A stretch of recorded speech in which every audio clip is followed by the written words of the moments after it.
Dans les rues de Las Vegas, il attise la curiosité des visiteurs. Ce véhicule futuriste est un robotaxi, une voiture sans chauffeur, totalement autonome. Lancé par le géant du numérique Amazon, il est en phase de test.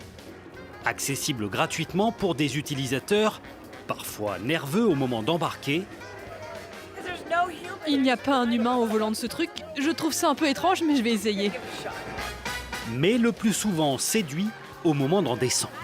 Je me suis sentie à l'aise. J'adore, c'est génial. J'adorerais que ce soit notre prochaine voiture. Comment se sent-on sur la banquette arrière? Il est l'heure pour nous de tenter l'expérience. Alors le robotaxi se commande sur l'application.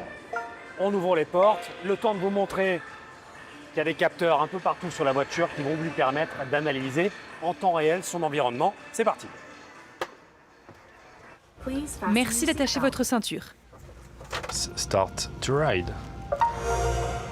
Grâce à un système de laser et de caméra, la voiture s'insère sans difficulté dans la circulation. Elle met son clignotant pour changer de voie ou tourner et peut rouler à près de 70 km/h. Les passagers sont installés face à face. Il n'y a tout simplement pas de siège conducteur. Alors ce sont de nouvelles sensations à appréhender, hein. Il faut totalement se laisser guider. Il n'y a évidemment pas de chauffeur, c'est le robot qui conduit. Et le passager n'a strictement aucune prise sur la conduite. Sur l'écran, sur mon côté, il y a simplement la musique, la possibilité de régler la climatisation et, en cas de problème, la possibilité aussi de demander au véhicule de se ranger sur le côté. Aucune assistance humaine, donc. Il commence à être un petit peu partout. Il est même impossible de prendre le contrôle du véhicule à distance. Voilà, une première plutôt fluide, hein, ça accélère, mais juste ce qu'il faut. C'est plutôt confortable et il n'y a pas eu de soucis, en tout cas pour cette grande première. À Los Angeles, Miami ou Austin, les robotaxis s'installent progressivement dans le paysage urbain américain. Il y en aurait déjà près de 3000 en circulation. Développés par les géants de la technologie ou de l'automobile, Google, Amazon, Hyundai ou encore Tesla. À la conquête d'un marché estimé à 50 milliards de dollars par an. Pourtant, ces véhicules défraient régulièrement la chronique. Accidents, voitures à contresens ou incapables de déceler une route fraîchement goudronnée. Alors, ces chauffeurs fantômes sont-ils de meilleurs ou de pires conducteurs que les humains? À Phoenix, 5e ville du pays, nous avons rendez-vous avec cet habitué. Hi Waymo. Cet ingénieur a effectué des centaines de courses avec Waymo, une filiale de Google qui propose ce robot sans chauffeur au volant. Il l'utilise plusieurs fois par semaine pour ses courses ou ses sorties entre amis. Il voit tous les véhicules autour de nous. Il voit même cette voiture avec ses warnings et les cônes de chantier sur cette voie.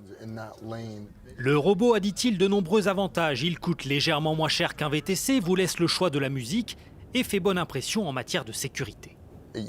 Il met toujours son clignotant, il ne fait jamais d'excès de vitesse et je ne l'ai jamais vu tenter d'envoyer un texto ou manquer de concentration.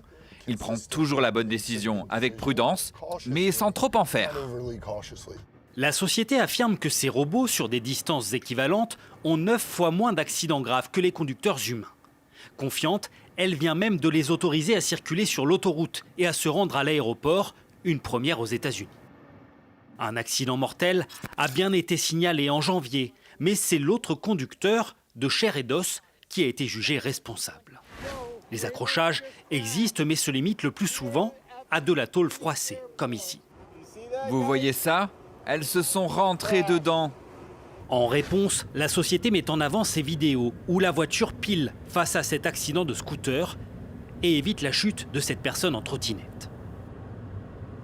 Pourtant, lors de notre tournage, nous allons faire l'expérience de plusieurs situations problématiques. D'abord, sur cette zone de travaux. Il ne comprend pas la situation parce qu'en fait, il y a un agent de la circulation avec son panneau et la voiture ne veut plus avancer. Et ce n'est visiblement pas la première fois que ça arrive. Désolé, vraiment. Ce sont les pires voitures, elles ne sont vraiment pas intelligentes. Un peu plus loin, la voiture va détecter très tardivement cette barrière. Avant de la contourner au mépris du code de la route. Alors là, on est vraiment dans un cas de figure d'école, hein, puisqu'il a pas du tout l'autorisation de faire ce qu'il vient de faire. C'était dangereux. ça n'a pas porté à conséquence, mais clairement, il y a un certain nombre de points qui peuvent être améliorés. Alors, le robot est-il un chauffard en puissance? La police elle-même se pose la question. Ici, un officier arrête un robot-taxi. La voiture s'est rangée, mais il n'y a pas de conducteur. À distance, un employé, au téléphone, est sermonné par le policier. Bonjour, c'est la police de Phoenix. Nous sommes dans une zone de travaux et votre voiture a roulé à contresens, ce qui est vraiment un problème. En Californie, les policiers pourront bientôt dresser des contraventions au robot-taxi, comme ici, où le véhicule traverse une scène de crime. Mais qu'est-ce qu'elle fait celle-là? Waymo est aussi visé par une enquête pour n'avoir pas respecté l'obligation de s'arrêter lorsque les bus scolaires déposent ou embarquent des enfants. La société reconnaît une mise à jour récente pour que les robots soient plus proches d'un comportement humain, capable par exemple de forcer le passage pour s'insérer dans la circulation au lieu de patienter de longues minutes. Mais qu'est-ce que tu fous dans le coffre? Mais l'absence de chauffeur peut créer d'autres problèmes, comme ici, lorsqu'une utilisatrice découvre un homme caché dans le coffre de son robot-taxi. Le danger peut donc aussi venir des passagers. Une erreur humaine est si vite arrivée.